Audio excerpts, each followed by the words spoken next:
يونس تقبني. دابا هادي واش من نيته ولا من ريته؟ خويا يونس تقبني ودا ليا شرفي وضربني وتعدى عليا. هاد المصطلحات يوجهوا النحس، الله يغبر لكم الشقه. دالك شرفك. دا ليا شرفي بزز، شدني ودخلني الصحة شدني بيدي، شدني وطلع فوق مني وانا كنطلب فيه وما عندي صحة وما عندي جهد، باقا صغيرة 15 عام ونص.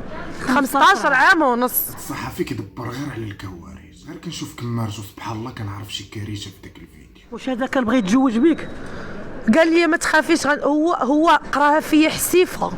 حيت انا فاش تلوط عليا ما عطيتوش وقت وكيقول لي اجي نقول لك وما بغيتش، وكيفاش غنتلاقى به غنمشي لواحد القهوه. ودي الصحفي ودي عقلو مع البنت ومع الكاميرا وحتى مع الشارع. ودي كمل. وهذيك الدريه اللي كانت معاه من بنات الليل، هو كان كيخرج مع بنات الليل، انا داك الساعه باقا رمانه مغمضه ما عارفه والو. من بنات الليل قالت لي انا كان عندي واحد المشكل مع الام ديالي، كنت بغيت نمشي نحفظ عند صاحبتي ونوجد الباك، انا والديا ما كانوش كيخليوني نخرج. نط انا خرجت مشيت عند صاحبتي، هي فاش غتقول لي راكي انت الابنه بالتبني. وكيفاش قلتي لي انت بانني انا الدم خرج مني؟ حبس عاود هاد اللقطه. وكيفاش قلتي لي انت بانني انا الدم خرج مني؟ يا راس الصم وجد بهذا السؤال اللي طرحوه الناس. مخرج انا جايك الهضره. فاش مشيت للقهوه تلاقيت بهذيك الصديقه ديالو. هضري مع الناس. تلاقيت بهذيك الصديقه ديالو قالت لي يلاه باتي معانا وراه كاين واحد السيد فلان وراه عنده الطوموبيل وراه هما من كازا. انا سمعت كازا قلت راه واقيلا ولاد الناس. ملي مشيت كنتفاجئ بواحد الديب. سي فغي فعلا انني هزيت عيني فيه، حيت كنت كنجي هنا لكازا وكنشوف ولاد كازا الله يعمرها دار. قلت راه غيكون ولد الناس.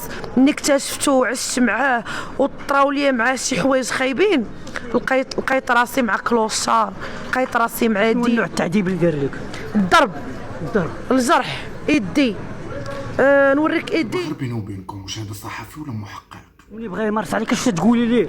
الله يرحم لك الوالدين، راني باقا بنت.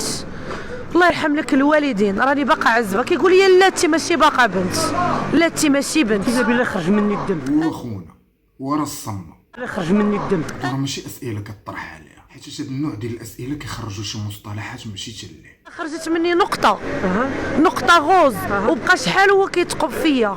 كنقول لي واش غتاخذني، كيقول لي كيقول لي كنقول لي ما نعطيكش، كيقول لي لا غتعطيني.